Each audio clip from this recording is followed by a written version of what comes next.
उत्तर प्रदेश में 2009 का इतिहास 2019 में दोहराने के लिए कांग्रेस ने पूरा जोर लगा दिया है। सहयोगी दल तलाश कर सत्ता के रास्ते को आसान बनाने की कोशिश की जा रही है। पार्टी की ये कोशिश अब कामयाब होती नजर आ रही है, क्योंकि जहां छोटे दल हाथ का साथ देने को तैयार दिख रहे हैं, तो वहीं बीजेपी और सपा के बागी भी कांग्रेस के साथ आ गए हैं।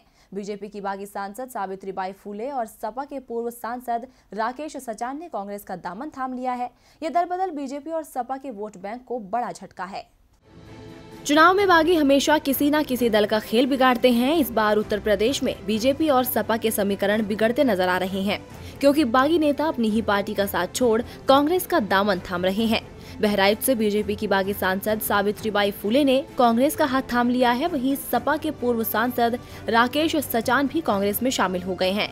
कांग्रेस अध्यक्ष राहुल गांधी, यूपी कांग्रेस महासचिव ज्योतिरादित्य सिंधिया और प्रियंका गांधी वाड्रा की मौजूदगी में दोनों नेताओं ने पार्टी की सदस्यता ली।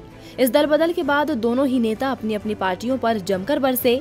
फूले ने बीजेपी पर भड़ास निकालते हुए कहा कि भारतीय जनता पार्टी संविधान के साथ छेड़छाड़ करने की कोशिश में लगी है, इसलिए उसे रोकना बहुत जरूरी है। बीजेपी को सिर्फ कांग्रेस ही रोक सकती है, इसलिए हम कांग्रेस का साथ देंगे और बीजेपी को रोकेंगे। सावित्रीबाई फूले का कमल छोड़ कांग्रेस में जाना बीजेपी को भारी पड़ सकता है। ये दलित वोट बैंक के लिए बड़ा झटका है। आपको बता दें कि सूबे में दलितों की संख्या करीब 21% है, जिसे साध कर पिछले चुनाव में बीजेपी ने दिल्ली का रास्ता तय किया था। लेकिन बगावत के बाद अब उसकी राह कांटों भरी हो गई है। वहीं सपा के पूर्व सांसद के भी कांग्रेस में शामिल होने से पार्टी को बड़ा झटका लगा है। राकेश सचान ने कहा कि 1 साल पहले फतेहपुर से टिकट देने का भरोसा दिया था, लेकिन गठबंधन में ये सीट बसपा को दे दी गई थी। इस अनदेखी की वजह से मैंने पार्टी छोड़ी है।